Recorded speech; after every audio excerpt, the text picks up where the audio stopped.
everybody, welcome back to Set Streets Needs. I'm Chris Bauer. I am back at one of my favorite places, Billy Bob's Wonderland, right here in Barboursville, West Virginia. I am here today to see the new and improved Rock-afire Explosion.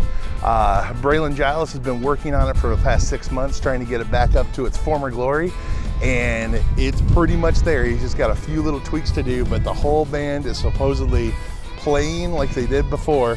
I've never seen this show completely fixed, so I'm super excited to get in there and check it out. Do me a favor real quick, hit that subscribe button and like the video. Don't be shy, hit those buttons. Subscribe to my channel, helps keep you up to date with all my Sunday adventures. Every Sunday I post a new episode, new adventure, somewhere here in the US. Next week I go to Alaska, so stay tuned for that. So hit those notifications, make sure they're turned on. Also, stay tuned to the end of the episode. I'm going to tell you how you can win a giveaway. I'm going to give away some Billy Bob's Wonderland merch. So stick around for that.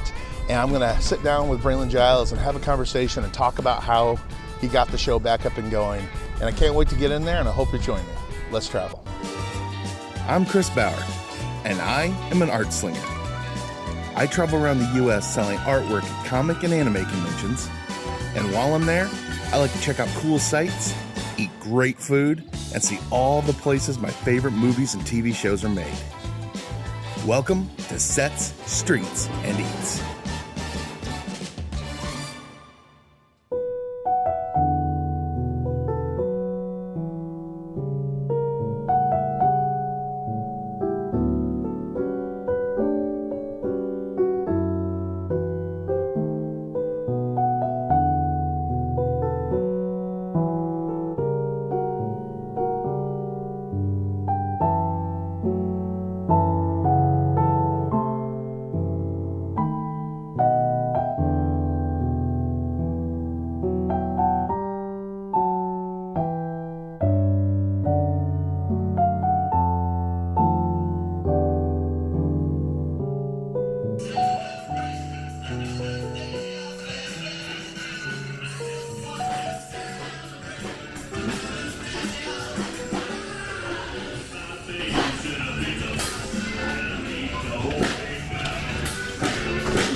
It all started 2018, I think. I got my first job here at gift shop, and I worked on the stage, you know, part-time kind of, whenever I had a break. And then I would run tech, and part of the tech job was making sure that everything ran okay with the stage. And I worked on and off for, 3 years. And then September of last year, 2021, I came in, and the building was under new management. And the new manager said, we absolutely have to get the show fixed. It's the center of attention here. And he, from day one, that day, I've worked and he's worked to get this working. And he's, we've made it all come together, so. Absolutely. Yeah, it just, I was telling Rex when I came in here in November, even from that point, the whole show and building look totally different. Yeah, yeah. It's amazing how much work you guys have done. Yeah, he has done a lot of remodeling. Yeah. I'm sure. I'm sure he showed you all his paint jobs. Did, and yeah. But even the stage looks new, and I know the stage isn't new, but just the way right. the paint is and the way the flooring is. And I always joke because Fats is the only character I've never had to move. All the other characters have had to shift or rotate. So that makes everything look different. And when you come in, when you've been here before and you come in, you notice something's different. You don't know, what Can't put your finger on it, what exactly has been changed, but same thing with the gray paint, Yeah, it pops. It just really looks great. So my next question would be, what were some of the challenges that you encountered that you weren't expecting when refurbishing this show? Oh, wow. Well, I didn't expect for Duke to be broken in 3 pieces. I knew he was bad, but I didn't know he was that bad. Billy Bob was also what I like to call waterlogged. His valves were completely corroded, and we had to order all new valves for his manifold under the stage. And I'd done a lot of work. I put everything that was inside the characters, like all the flow adjustments, back under the stage. I didn't really expect to do that with everything, but that, that was a big move for us, because now we can adjust them, smooth and perfect and precise the way we want it.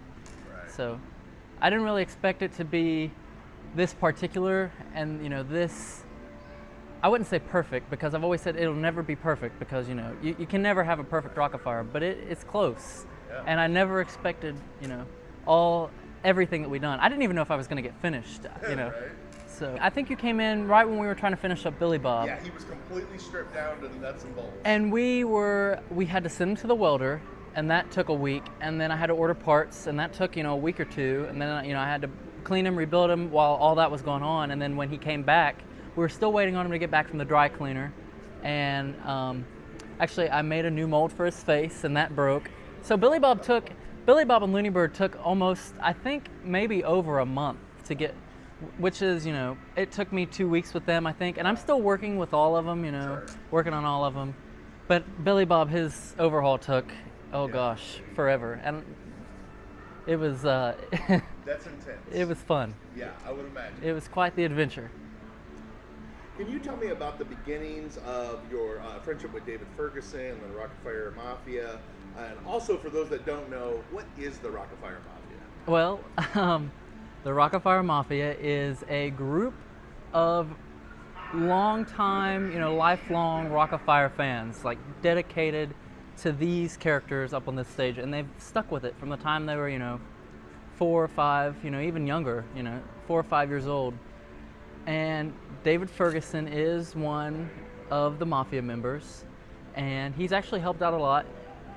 He didn't know who I was he knew of me, but it took me almost 2 months to get in contact with him, and it wasn't until Damon Braylon, who owns Smitty's Super Service Station, it wasn't until he called him out in this group chat. I remember plain as day. He said, at David Ferguson, this kid's trying to get a hold of you.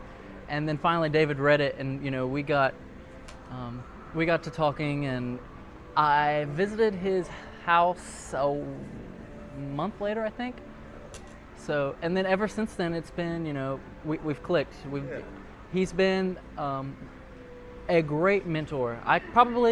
He likes to say he gave me the playground, at his house to just do, and work with these.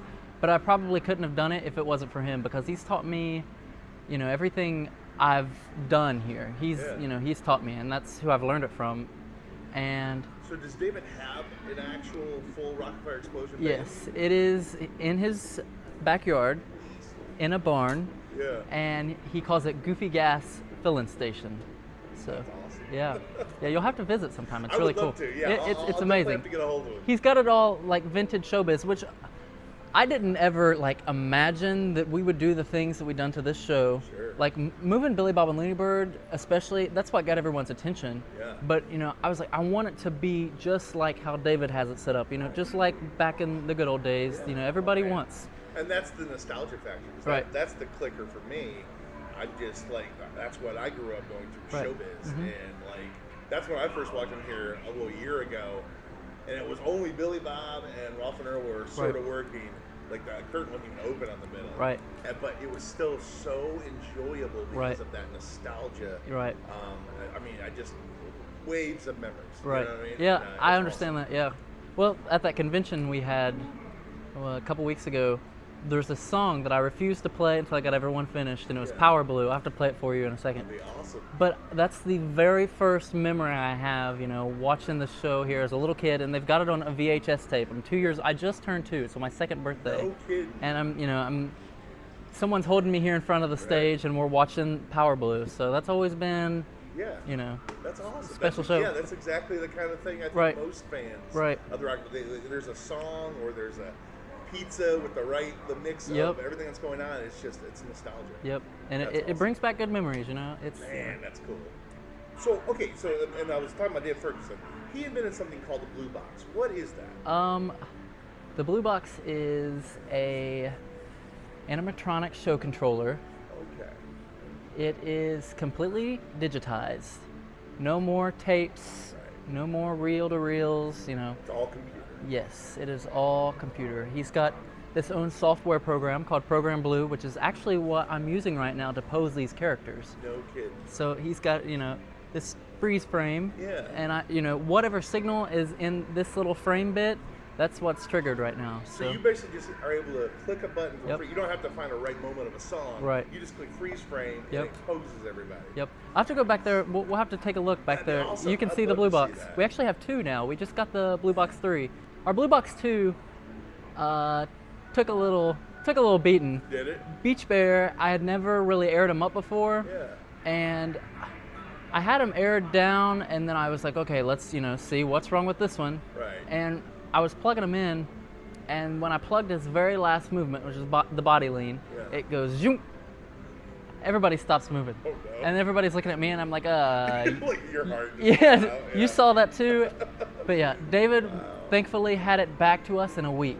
No kidding. Yeah, Wow. repaired, and he made us a Blue Box 3 in a week, and had it here for the convention. So now we've got a Blue Box and a backup Blue Box. A couple weeks ago, you guys had a convention. Basically, it was just a gathering of fans Right. from Mhm. all over. I heard there's a lot of people from out of town. Where Oh, was yeah. like the farthest person from? Oh goodness, there was Vegas, Oh wow. New York, Florida. They all came just to see it. Yep. Yeah, I've seen some videos. I was so impressed. This whole area was full. Yeah, I No closed way. off just this area for the Yeah. convention. I was like, okay, we'd be lucky if we filled up these tables. Totally. So I look out the curtain. David is back there with me, and he's like, yo, it looks like the opening of Jurassic Park out The there. Beatles are here. And so I'm back here dressing at Beach Bear. I haven't looked outside. Right. And there's people like lined up all alongside the walls here. We still had these sectioned off. It's like, okay, we have to get someone over there at the booth. Yeah. We have to let these people in. And then by the time we played the first show, these tables were full, those booths were full. That's so cool. I mean, it was nuts. I was at peace with it because I was very, fearful that nobody would, show up. Sure. And then it really made everyone realize how important these things are to the business. I mean, no one else has these. And when they're, in good shape, people like them. People right. ask every day to see the show. And we used to, not run it as much on the weekdays, but now people come in all the time. They're like, we want to see the I show. would imagine. So I have noticed like a tremendous, amount of attention towards the show from local people because with the two side stages, nobody really, they liked that they were being fixed, but it wasn't until these four came in. Right. But now that these four are up and running, we've got kids in here locally every weekend. There's actually a family that comes in every weekend. That's awesome. I think their name on YouTube is the Wilson family, and I just recently got to meet them. But it reminds me of me, when I was a little kid and I came in. My grandma brought me in every weekend, and we'd sit and watch the show until the playlist repeated. And 2 weeks later, I'd know exactly what song was coming after the song. But it's really heartwarming because it reminds me so much of me, and there's a future for these guys always.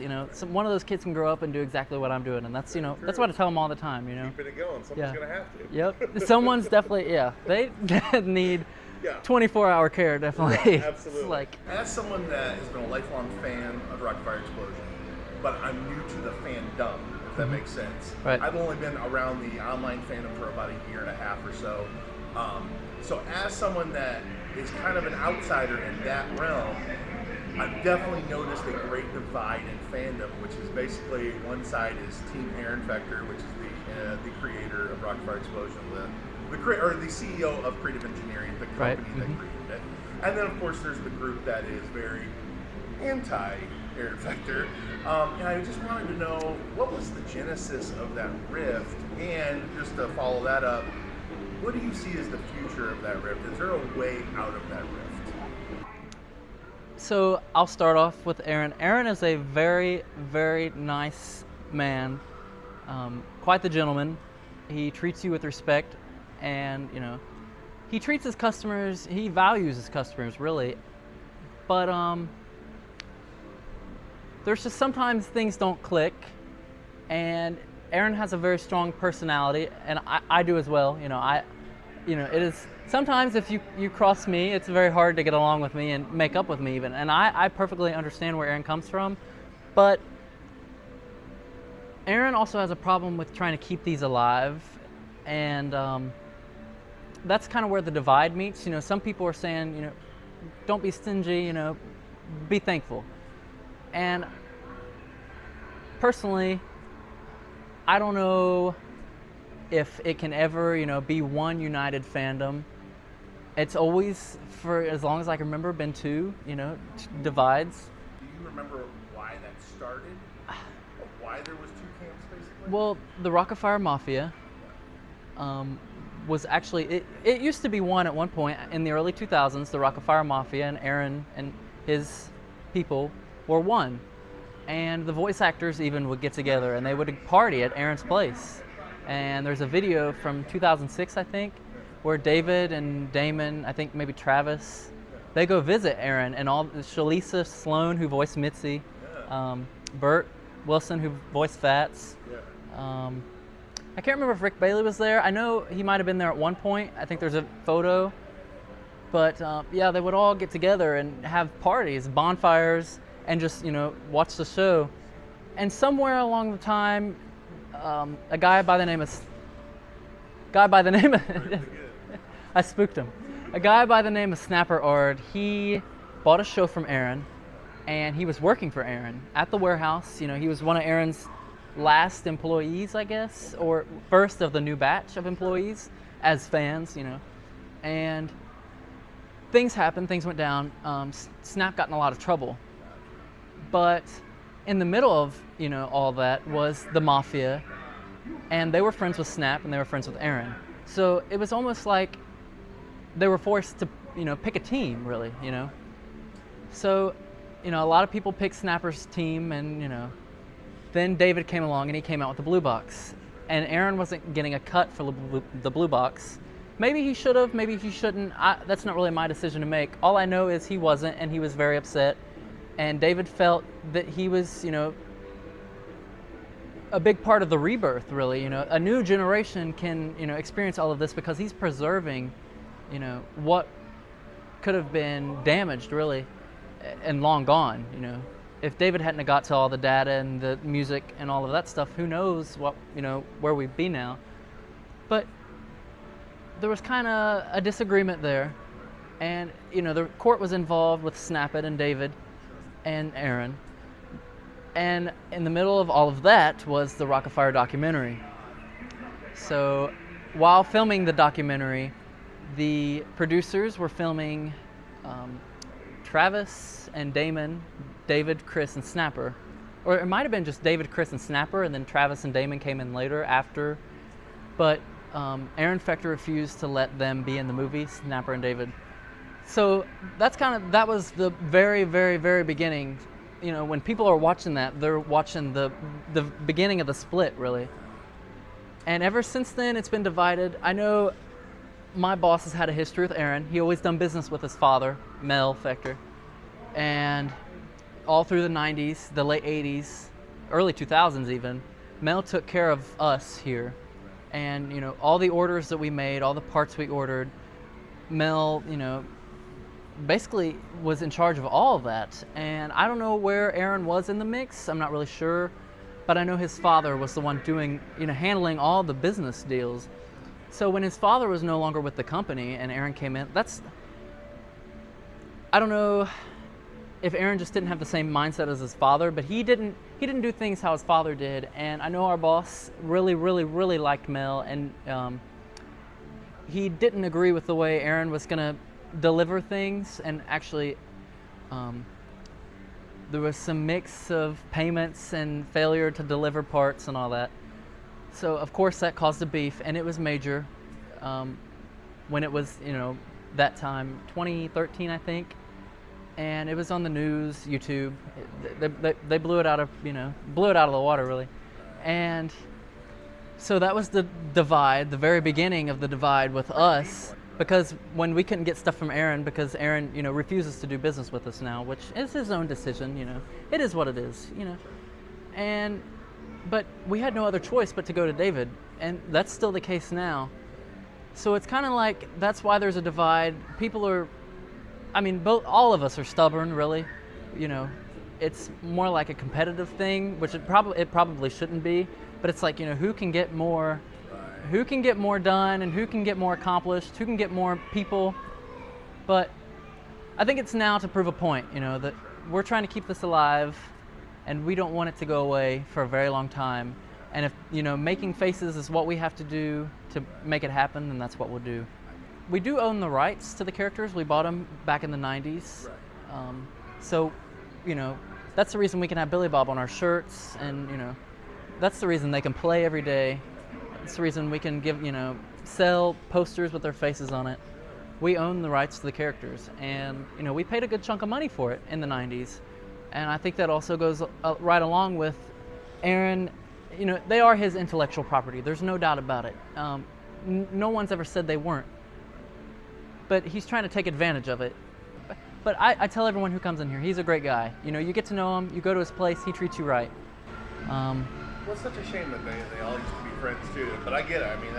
That's a lot of bad blood. It's tough to let everything go down the river and under the bridge. Right. I get that. That's interesting. But yeah, I just kind of wanted to ask, because like I said, I think a lot of fans see it happening and they're like, oh, okay, but they don't really understand why it's happening. Right. I would never. Now that I'm so busy here, I don't ever get on social media and read. I post daily updates on my Instagram, but I know there's been some drama recently, and I have stayed so far away from it, and not because I just wanted to be the perfect little angel, in the corner. It was because I was busy, and I'm never going to ask anyone to pick sides. I'm working for a business now, so what I say or what people do can heavily influence how people portray our business, and so I've always been cautious with that, and it's like I'm friends with both sides, and I understand both sides, and I'm not going to pick both sides. I may associate with one side more than I do the other, but one side can get pretty nasty, but sometimes I can understand where they're coming from, and sometimes they may be in the right, they may be in the wrong. I'm always, that's where I draw the line. Anyone who's against bringing the show back for a new generation, that's what keeps going through my head ever since I got the show done, is kids just like me are going to grow up just like I did, probably with an even better show than I did. And we actually, in October, November maybe, we got death threats.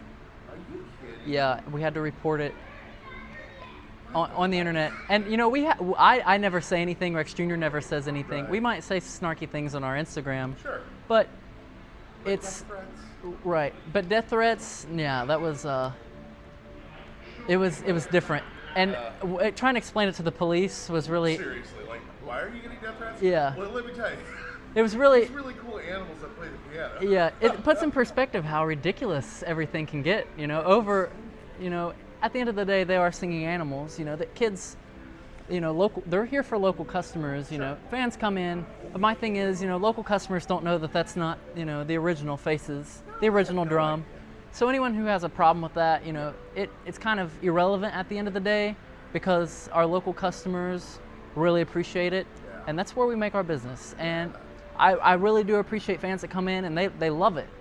But to anyone who doesn't come here every day and pay money to, eat pizza and play games every day, that just comes in once a year to bash us. Totally ridiculous. Right, yeah. Wow. So, yeah, we did get death threats, and actually, Aaron and I had a bit of a spat. Yeah. It wasn't really even a spat. He said his fair share of words, and then I said mine, and they were all, I guess at the end of the day, it was all in love and for each other, because we really want the other to open up their eyes. And I'm stubborn, he's stubborn. So that's why I think that it's always going to be divided. Can you guys buy Billy Bob's merchandise online, like through the website? Oh, that's a good question. Actually, we are gonna open up a website. We're in the process of getting like Billy Bob bobbleheads and coloring books, stuff like that. That is exciting. We're thinking about having another convention in the summer. Very Hopefully cool. we'll have more merchandise here, actual collectibles with, maybe we'll have all the characters bobbleheads. Everyone who worked the convention, I appreciate every one of them. They done great. It was like a whole another side to our Billy Bob staff. Oh, man. They flipped a switch, full professionalism, and it was amazing. Probably more people that's been in here at once in years. Right, yeah. That's a lot of people in this place. I will say Rex Jr. said it has to make payroll, and yeah. we made payroll almost 3 times. So I was it's gonna like, say, a business like that needs that shop. Right. Especially in the last few years. Right. That's awesome. It's the biggest day we've had here in probably 10 years. So cool. I'm so happy. Yeah, it was You guys wonderful. need more of those. I'd love to see this place be open for like 20 years. Yeah, But it's so hard in this day and age. Right. Yeah, especially with COVID. COVID's really kicked us around. It's a killer, It's put us in a tough financial position, but luckily we're under new ownership, or management rather. We're coming out of it. And hats off to Rex Jr. I can't give him, enough praise for what he's done with this business. And in 6 months, Yeah. Well, Braylon, I appreciate you sitting down and talking with me, man. This is awesome. Thank you. Great job. Thank you. Thank you for the questions and allowing me to get things straight. Happy to do it.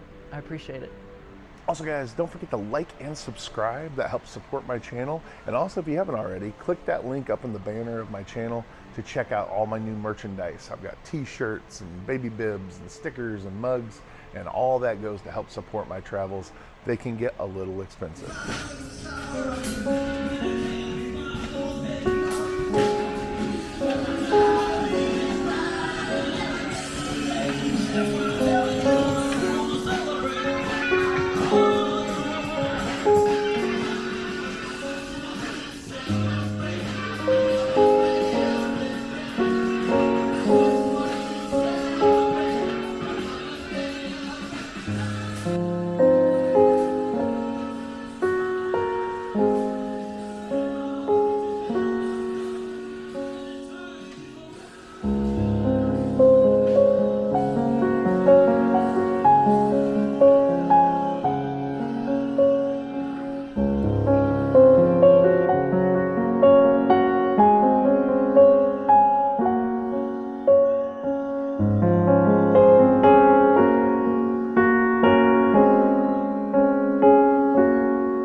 Another phenomenal visit. It was great talking with Braylon. That show is night and day compared to the first time I was in here. Pretty excited to see that show back up and running, and I know you guys are too. I mentioned at the top of the show that if you stuck around, I'll tell you how you could win some merch, and I'm going to be giving away a cool brand new Billy Bob's Wonderland t-shirt, green and white.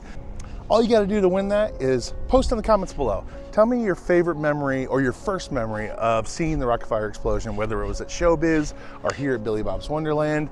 Whatever your first memory was, give me all the details. Tell me when and where it was and what you remember about it. My first memory, I just remember being in the tunnels into the stage, coming out and looking up and seeing Fats there on the organ. And it's just such a distinct memory, and I have many more that follow that, but that was one of my first memories of the Rock-afire Explosion. I can't wait to read your guys's. Post those on the video until March 5th. Then anyone that's posted a memory, I'm gonna put your name into a hat, draw it out, and I'll let you know if you won the t-shirt. I'm gonna send you some stickers and some other stuff I got here too. So it was a lot of fun. Can't wait to come back. Hope you guys enjoyed it. We'll see you next time. Bye now.